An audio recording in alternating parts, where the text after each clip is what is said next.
નમસ્કાર મિત્રો, જસુપ્રિયા કુકબુકમાં આપનું સ્વાગત છે। મહાશિવરાત્રીનું પર્વ આવી રહ્યું છે અને તો એના માટેની આપણે બધા જ લગભગ બધાના જ ઘેર ગુજરાતમાં ઉપવાસ થાય છે। તો એ ઉપવાસમાં આપણે જે ઉપવાસનું જે ફળાહાર કરી શકીએ એના માટે આપણે સક્કરિયાની એક રેસીપી લઈશું અને આપણે સક્કરિયાની એક ચાટ બનાવીશું જે ચટપટી છે અને ફાસ્ટિંગમાં અને લાંબા સમય સુધી આપણને ભૂખ પણ નહીં લાગે। તો આજે બનાવીશું આપણે સક્કરિયાની ચાટ। તો મિત્રો આપણે અહીંયા કુકરમાં 2 સીટી મારી અને આપણે સક્કરિયાના કૂક કરી લીધા હતા। કડક પણ રહે અને અંદરથી કૂક પણ થઈ જાય એ રીતે આપણે સક્કરિયા બાફવાના છે અહીંયા। તો આ રીતે સક્કરિયા આપણે બધા જ 2 સીટી લગાવી હતી અને આ રીતે આપણે કુકરમાં જે પહેલાં મેં આ રેસીપી એક બનાવી હતી શીરાની, સક્કરિયાનું મેં શીરું બનાવ્યું હતું। આજે આપણે ચટપટી ચાટ બનાવવાના છીએ। તો એની અંદર પાણી મૂકી અને એક ડીશ કાણાવાળી મૂકીને આ રીતે આપણે સક્કરિયાને 2 સીટી લગાવીને આપણે તરત જ ગેસ બંધ કરી અને રવા દીધા હતા। જે સક્કરિયું છે એની સ્લાઇસો પાડી દઈએ। અહીંયા મેં આટલી જાડી રાખી છે, આટલી જાડી રાખીએ તો આપણે ચાટ જે બનાવીએ એ બહુ સરસ રીતે બને છે મિત્રો। બધા સક્કરિયાની સ્લાઇસોને કટ કરી દઈશું। તો મિત્રો આ રીતે આપણી બધી સ્લાઇસ કરી દીધી છે મેં સક્કરિયાની અને હવે આપણે એને થોડું ઓઇલ મૂકી અને આપણે એને વઘાર કરીશું અને આપણે અહીંયા 2 ટેબલસ્પૂન જેટલું સિંગ તેલ આપણે અહીંયા એડ કરી દઈશું। અહીંયા હું જે મસાલાનો ઉપયોગ કરવાની છું એ અમે ઉપવાસની અંદર એ જ મસાલાનો ઉપયોગ કરીએ છીએ। જો તમે એના અંદરથી કોઈ પણ વસ્તુ તમે એવી રીતે ના ઉપયોગ કરતા હોય તો તમે સ્ક્રીપ કરી શકો છો મિત્રો। આની અંદર આપણે 1 ચમચી આપણે જીરું એડ કરશું। 3 લીલા મરચાં બારીક સમારેલા લીધા છે એને આપણે એડ કરી દઈશું। 5 થી 6 મેં અહીંયા મીઠા લીમડાના પાનને પણ કટ કરી લીધા છે એ પણ એડ કરી દઈશું મિત્રો। અહીંયા હું ધાણા જીરું એડ કરીશ 1 ચમચી।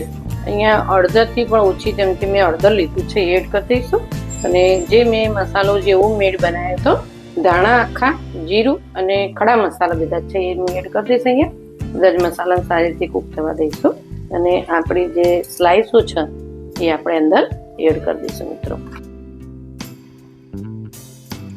એને આપણે આ રીતે ઉલટાઈ દઈશું તો જેથી કરીને આપણી જે સ્લાઇસ છે એ સારી રીતે મિક્સ થઈ જશે। અને અહીંયા આપણે સિંધવ મીઠાનો ઉપયોગ કરીએ છીએ, ઉપવાસ છે એટલા માટે તો હું સિંધવ મીઠું ઉપર સ્પ્રિંકલ કરી દઈશ। થોડા તલ પણ 1 ચમચી મેં લીધેલા છે, તલ મારા શેકેલા છે। લીંબુના રસનો આપણો ઉપયોગ કરીશું છેલ્લે। તો હું અહીંયા 1 ચમચી ખાંડ મેં લીધી છે, આખી ખાંડ લીધી છે, સરસ રીતે અંદર મિક્સ થઈ જશે। શેકેલા સિંગદાણાનો આ રીતે અધકચરો ભૂકો મેં કર્યો છે, આ રીતનો ભૂકો પણ આપણે અંદર એડ કરી દઈશું મિત્રો। સરસ રીતે આપણે એને આ રીતે ઉલટ પુલટ કરી દઈશું। ખાસ ધ્યાન રાખવાનું કે સક્કરિયાનો વધારે કૂક નહીં કરવાના, નહીં તો એ ભાગી જાય। આપણે એને ઢાંકવાનું નથી, એને ખુલ્લામાં જ આપણે એને આ રીતે 2 મિનિટ માટે આપણે એને આ રીતે ધીરે ધીરે ઉલટાવતા જઈશું એટલે સરસ રીતે થઈ જશે મિત્રો। અહીંયા આપણે ગરમ મસાલો મેં લીધો છે એ આપણે 1 ચમચી જેટલું એડ કરશું, વધારે નહીં કરીએ। નાથી સ્પ્રિંકલ કરી દઈશું જે બધા ઉપર આવી જાય સરસ રીતે મિત્રો। જુઓ હવે આપણે અહીંયા 2 પિંચ જેટલી મેં કાળા મરી જાતે જ અહીંયા આપણે ખાણીમાં ખાંડી અને તાજા જ ખાણી લીધા છે। અહીંયા હું અડધી ચમચી લાલ મરચું, કાશ્મીરી લાલ મરચું છે એ પણ એડ કરીશ। બસ આને સારી રીતે આપણે આ રીતે ઉખલાઈ દઈશું મિત્રો।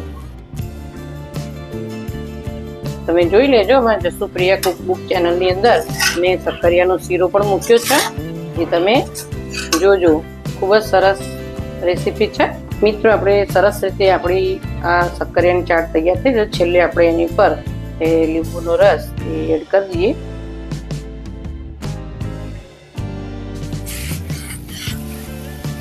તો મિત્રો આપણે અહીંયા સર્વ કરી દઈએ। દેખો આપણી આ સક્કરિયાની ચાટ એકદમ ચટપટી અને ક્રિસ્પી સુપર ચાટ આપણી તૈયાર છે મિત્રો।